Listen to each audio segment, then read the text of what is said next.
ஆடிய திருப்பாதம் அம்பலத்திலே நின்ற அண்ணாமலையாரை கைதொழு. அழிகின்ற உடம்பிற்கு அலங்காரம் எதற்கு? ஆணவம் எதற்கு?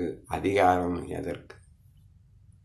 மிகப்பெரிய முரடன் ஒருவனுக்கு அரண்மனையிலே வேலை வாங்கி தந்து அவனுக்கு திருமணமும் செய்து வைக்கின்றார் அவனது தந்தை.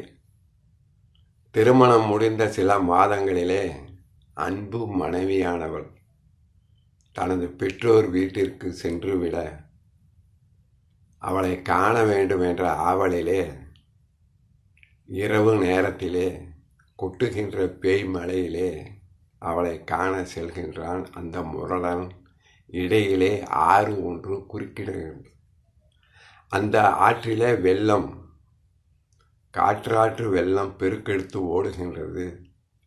எவ்வாறு இந்த ஆற்றை கடந்து மனைவியை சந்திக்க முடியும் என்று அவன் எதிர்பார்த்து கவலையிலே ஆழ்ந்து கொண்டிருந்த போது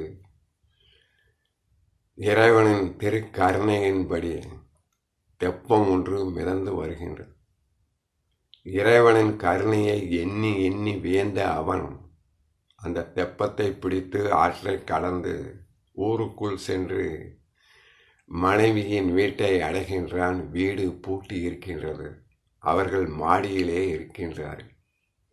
எவ்வாறு மாடியை அடைவது என்று அவன் அந்த இரவு நேரத்திலே யோசனை பண்ணி கொண்டிருந்த போது இறைவனின் திருக்கருணையின்படி மாடியிலிருந்து பெரிய வடக்கயிறு ஒன்று தொங்கிக் கொண்டிருக்கின்றது.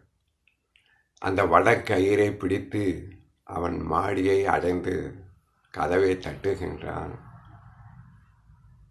அவர்கள் அனைவரும் கதவை திறந்து கொண்டு வெளியே வந்து பார்த்தபோது அவனது மனைவி கேட்கின்றான், இந்த இரவு நேரத்திலே கொட்டுகின்ற பேய் மலையிலே நீங்கள் என்னை பார்க்க வர வேண்டுமா?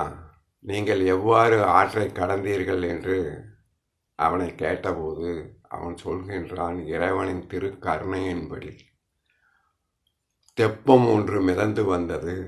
அந்த தெப்பத்தை மிதந்து நான் கரையை அடைந்தேன்.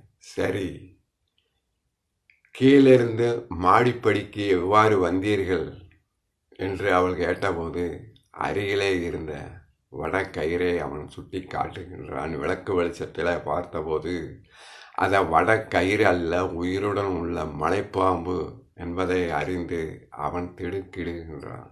அந்த இரவு நேரத்திலே பேய் மலையிலே அந்த முரடனின் மனைவி அவனை அழைத்து கொண்டு ஆற்றிற்கு சென்று, எங்கே நீங்கள் பிடித்து வந்த தெப்பம் என்று கேட்டபோது அவன் தெப்பத்தை சுட்டி காட்டுகின்றான்.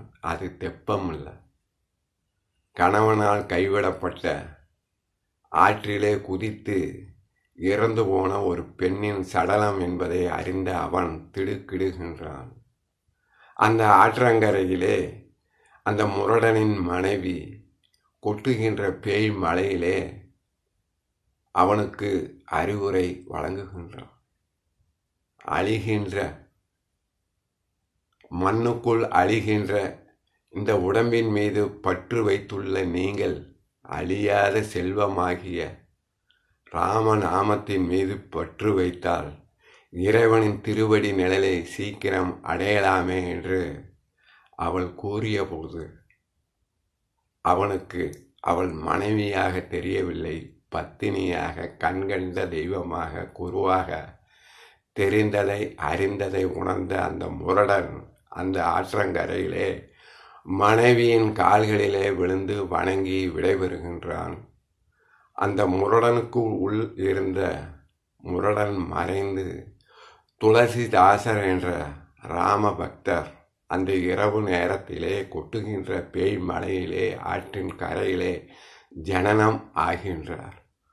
ஓம் நமச்சிவாய். ஆடிய